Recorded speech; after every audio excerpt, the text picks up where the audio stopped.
mjög líflegt og skemmtilegt námskeið. Maður lærði margt og þetta svona vaktina til umhugsunar.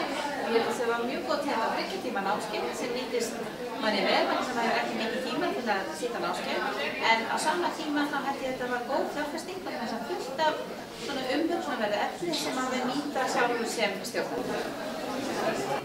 Frábær fyrirlesari, virkilega gott námskeið sem að kenndi mig fullt af nýjum hlutum og opnaði augun mín fyrir nýjum aðferðum í stjórnun og sýndi mig líka fram á fullt af hluti sem ég hef kannski bara verið eitthvað vitlaust eða þarf að gera betur. Sem sagt, í raun og veru frábært, ég mæli með þessu.